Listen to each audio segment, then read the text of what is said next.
Emily had done everything in her power to fit the mold of the perfect wife, making endless efforts to keep her marriage intact. Yet after years of living under the weight of her husband's selfishness, she had reached her breaking point. When David and his family made it painfully clear just how little they valued her, she knew it was time to reclaim control. She was done being an afterthought.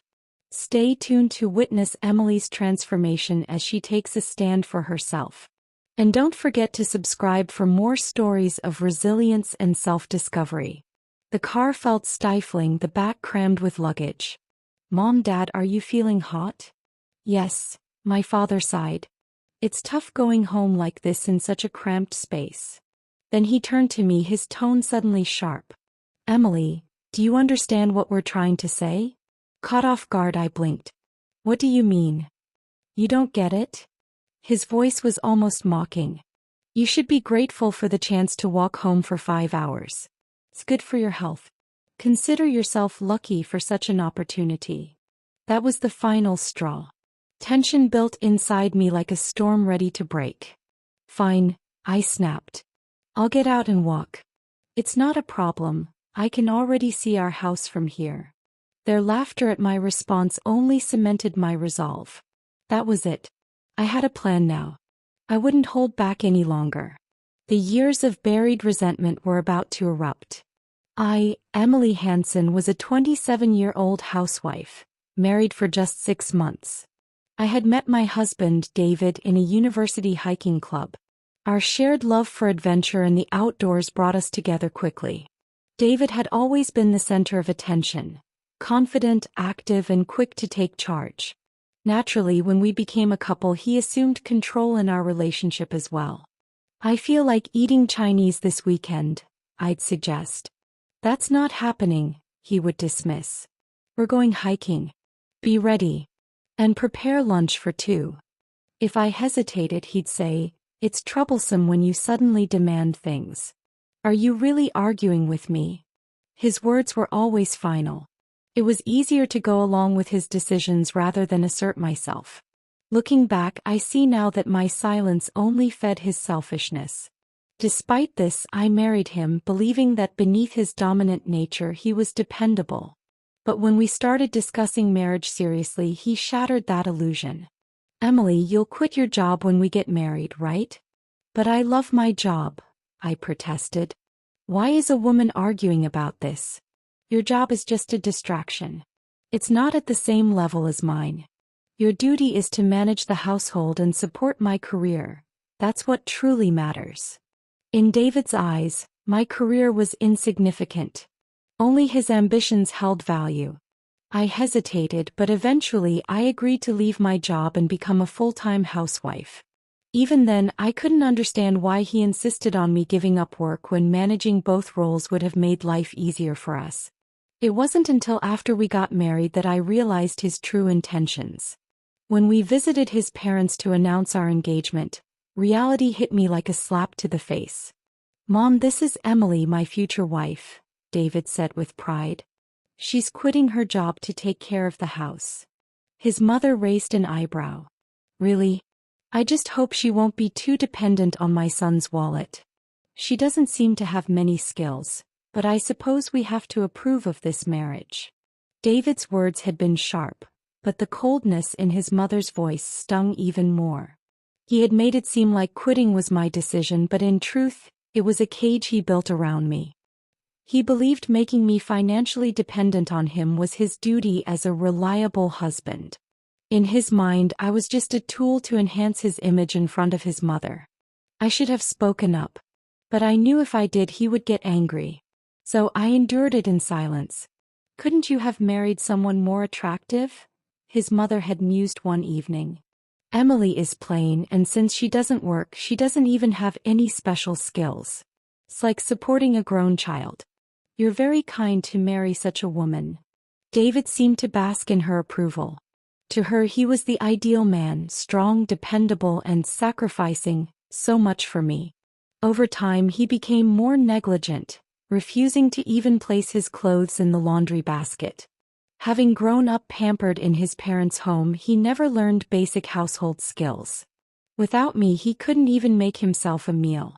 Yet rather than feeling ashamed he was proud of it.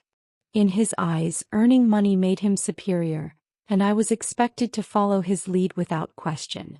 One evening as we sat in traffic he sighed dramatically. "Are we driving or standing still? Why did you pick such a traffic-heavy route?" "I'm sorry," I apologized automatically. "But why?" I hadn't even chosen the route. Without realizing it, I had developed a habit of apologizing for things that weren't my fault. 6 months into our marriage, summer arrived and the heat became unbearable. "Emily, let's take a trip," David announced. "I already booked it." "A reservation? What about my schedule?" I asked. "Don't argue," he scoffed. "A housewife like you doesn't have plans." And just like that, the decision was made. At the end of the month, I noticed the credit card bill was much higher than usual. "David, this bill seems off. Should I call the bank?" "It's correct," he replied. "I booked everything for 6 people." "6?" I asked, confused. "Obviously my parents and sisters are coming too. It's a family trip. You wouldn't want to be the kind of person who skimps on family expenses, would you? Since you don't contribute financially, this is your way of giving back." His words made my stomach twist. Spending money on his family wasn't the issue. It was that he never even consulted me. To him, my opinions didn't matter. Worse, he used the dowry my parents had given me to cover the trip. The day of the trip arrived, and as we traveled in a packed car, I observed my in-laws closely. My father-in-law didn't even open his own water bottle. My mother-in-law handled everything for him without a word of thanks from him. Meanwhile, my sister-in-law's husband actually helped with household tasks, making sure she wasn't overburdened. The contrast between them was striking. During dinner, my mother-in-law turned to me. "Emily, how about that restaurant?" "It seems nice," I replied hesitantly. "Good," she said. "Then you should make the reservation." I hesitated. "You want me to book it?" "Of course," she said, her tone dismissive. "It's the new daughter-in-law's job to handle these things. You should have offered first." I finally understood. To her, I wasn't a family member. I was a servant expected to cater to their every need. But I wasn't going to let this be my future. Not anymore. David leaned back, taking in the cool evening breeze. "This place is nice. It would be great to retire somewhere like this." His mother sighed. "It's expensive though. Just a dream for us. A dream for them. But not for me." For the first time in a long while, I felt something shift inside me. The first spark of rebellion. This wasn't the life I wanted. And I was going to change it. "Seems like you know more than expected, even about the busy hours of restaurants," I commented. David's response was vague, but in truth he was well versed with the area, having done considerable research beforehand. Perhaps he was putting in extra effort to ensure this trip was enjoyable for everyone. Lost in thought, I was suddenly pulled back to reality by my mother-in-law's voice. "This is too heavy, Emily. Help me, please." It was clear she had done quite a bit of shopping, her hands overloaded with heavy bags. "Did you really buy this much?" I asked, surprised. "Unlike you, I have a lot of acquaintances. Many people need souvenirs," she replied matter-of-factly. "Since I'm carrying so much, it's only natural for my daughter-in-law to help." "I don't understand why you don't see that. Probably because your parents never taught you properly." Her words stung. Being criticized for my parents' supposed lack of education was unsettling, though she had made similar remarks before. Beneath her words was the pride of having raised David well. Her attitude annoyed me, but I held back my frustration, silently following her instructions. Sarah, however, frowned at her remarks. "How can you say such hurtful things, Mom?" "Emily, I'm sorry. I'll help you carry the bags. Just think of it as helping the elderly." "The elderly? Why would you call us that?" my mother-in-law shot back. "I just had to say it or I wouldn't feel at ease." "If it bothers you, then be independent and don't rely on us," Sarah retorted. The weight of attending not just to David but also to my in-laws was suffocating. Yet Sarah's support and the charm of the new environment reminded me of past romantic memories. David's leadership in such situations was comforting. By the time we were ready to return home, the car was packed with souvenirs, most of which my mother-in-law had purchased. She hadn't just bought souvenirs but also everyday essentials in bulk, proudly stating, "Things here are so cheap." The cramped space in the car made the journey uncomfortable. "Dad, Mom, are you feeling hot?" David asked. "Yes, it's difficult traveling back like this," his mother sighed. Then she turned to me. "Emily, do you understand what we're implying?" I hesitated. "What do you mean?" "You really don't get it, do you?" she scoffed. "You should walk home. It's only a 5-hour journey." "What?" My mind reeled. Walking home is impossible. Our house is too far and the highway is the only route back. Normally we would send the extra luggage via courier, but they refused, unwilling to pay for shipping. Using a courier is unnecessary luxury. It defeats the purpose of driving here in the first place, my mother-in-law reasoned. On the other hand, making you walk is free. It's good for your health and you should be thankful for the opportunity. Normally I was told not to argue back, but this time I couldn't stop myself. "What do you think is more important? My well-being or all these souvenirs? You have hiking experience, don't you? Walking should be easy for you. Think of it as a way to enjoy nature," David added. That was my breaking point. I had endured too much. There were limits to what I could tolerate and they had just crossed them. "Fine," I said, opening the car door. "I'll get out. Walking isn't an issue for me. In fact, I can already see my house from here." David and his mother burst into laughter. "What nonsense are you talking about?" his mother scoffed. "You've lost your mind." I chuckled. "Actually, there's a cluster of resort homes nearby, and one of those villas belongs to me. I'll be there soon. I have no need to return to the original house. My butler will be picking me up shortly." Their faces stiffened. "What?" David stammered. I wasn't lying. My father owned a business and we were financially well off. Recently, my parents had purchased a vacation home in this area, intending to relocate here in the future. Since I had been given permission to use it as long as I managed it during the off-season, I decided to move here permanently. I turned to David. "I feel like I've grown stronger because of you. Thank you. You gave me orders, treated me selfishly, and I tolerated everything. But perhaps you'd be happier with someone you truly love." David's mother's expression darkened. "What do you mean by that?" I had been silently observing David's actions for a while, growing increasingly suspicious. "David," I said, my voice steady, "you always claimed to be on business trips, but your stories never quite added up. When I checked with your company, I found out those trips never existed. Instead, you were visiting a woman who lives here." David's face froze. His eyes widened in shock. He must have thought he had hidden it well. "But as someone who managed our household, I noticed everything. You even had a receipt from a store here in your pocket," I continued. "Ashley from our old school, isn't she?" He was speechless, caught completely off guard. Sarah, unable to hold back any longer, glared at him. "David, what is this? Cheating is inexcusable." Even his mother, who always defended him, now looked at him with disappointment. David stammered, looking around as if searching for an escape.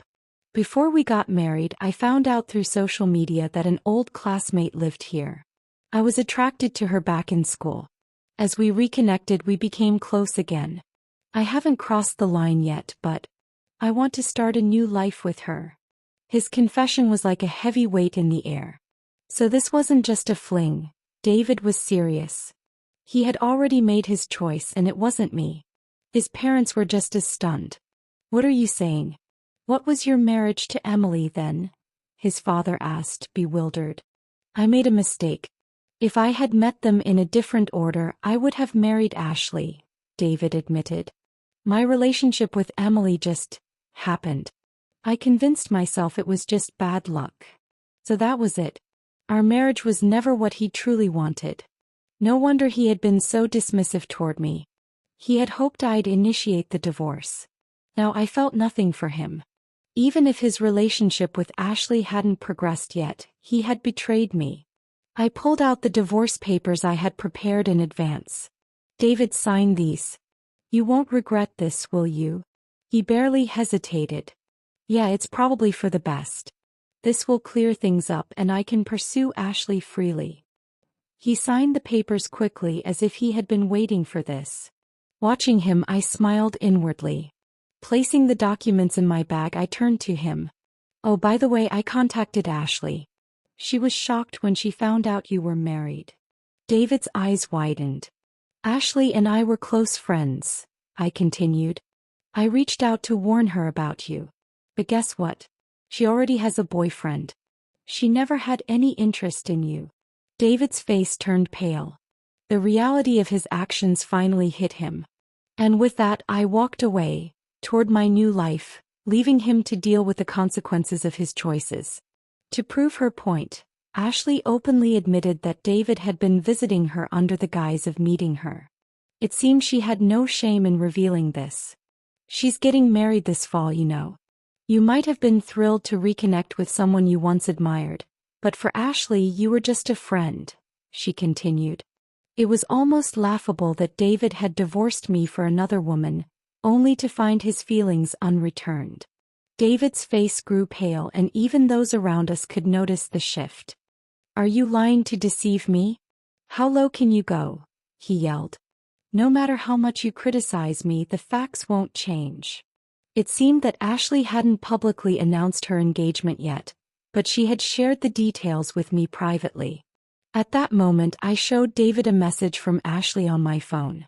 The message clearly indicated that she saw him only as a good friend. David stared at the screen, his face full of despair.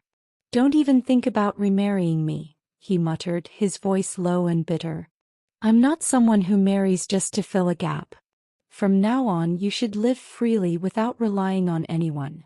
4 years he had seen Ashley as his emotional support, but now with that gone, he was left in a vulnerable state, disconnected and alone. Perhaps this was better for Ashley. After all, it would have been a burden for her to care for a man who couldn't manage even basic life responsibilities. She would undoubtedly find someone better. While I share some of the blame for indulging you, you failed as a husband, I said. How did it get to this point? Were the last 6 months completely meaningless? David's words were heavy with frustration, but he fell silent. The weight of the situation hung between us. You were played by a kind classmate, or maybe you played along willingly, he continued. I've paid the price for the miserable 6 months you dragged me through. Sacrificing for such misconceptions was pure foolishness. David grabbed my arm, his grip desperate as if pleading for me not to leave him. Just then Sarah's voice broke through the tension. Stop depending on others. I couldn't stand your attitude during the entire trip, and neither could your mother. You think Emily will just handle everything for you? Who do you think you are? No one acts like that anymore. All the things you've taken for granted are finally coming back to haunt you. The car, once a quiet space, now felt like a battleground. David's father and brother-in-law sat in silence, observing the chaos unfold. From your behavior during the trip, it's clear how hard it must be for anyone to live with you, Sarah continued. I couldn't even tolerate it for a day. The old beliefs about men and mothers-in-law being superior don't apply anymore. It's time you stopped making jokes about it. Suddenly, David laughed, breaking the silence. Ha, Emily, no matter how tough you act, it's all in vain. Even if I hated it, someone unemployed like you won't survive on your own. His delusions were so deeply ingrained that he refused to see me as anything more than an inconvenience. His attitude was a clear attempt to control me. You have no choice but to depend on me, he said. I made sure of it. Even after the divorce, your job options will be limited. So, destroy the divorce papers and keep playing your role in maintaining the home. There it was, David's true nature revealed. To him, I was nothing more than a housemaid. Looking back, even during our dating years, his kindness had only been a facade. deep down he wanted someone who would handle everything for him without him lifting a finger. Confused by David's words, I responded, "What are you talking about? I earn more than you." David thought I was joking and laughed again. "Stop kidding. What can a housewife who stays at home all day do? Don't insult working people. How will you, who knows nothing about the world, earn an income?" I pulled out my smartphone and showed him the screen. It was a net banking app showing a deposit of $500 made during our 2-day trip, along with notifications of more deposits from recent days. "I started selling handmade crafts as a hobby after you took my job from me," I explained. David looked completely stunned, as though this was entirely unexpected. I had never told him about this side project. Early in our marriage, when he found my craft materials scattered around, he had scolded me, asking what I was doing. Initially, I had started the crafts to contribute to the household, but after his harsh reaction, I kept it a secret. Actually, my recent pieces are selling well and at high prices. I'm seriously considering starting a business soon. David, still in disbelief, muttered, "Starting a business?" I nodded confidently. "I know it requires significant effort, but now that I can earn my own income, I'm ready to take on that challenge. Unlike you, who just passes time at the company, I'm going to carve my own path." David slumped his shoulders, his disappointment evident. "I feel like the time I was manipulated by you was a waste," he said. "From now on, live in a world that suits you. You're not good at facing reality, so I'll leave you alone. Just don't interfere in my life ever again." Sarah agreed with me. "That's a brilliant idea. This person has always depended on others, taking advantage without doing anything. It's time he faces difficulties and reforges his will." I couldn't help but laugh at Sarah's suggestion. "You're right," I said, shaking my head. "He looks like an adult on the outside, but he's still a child at heart.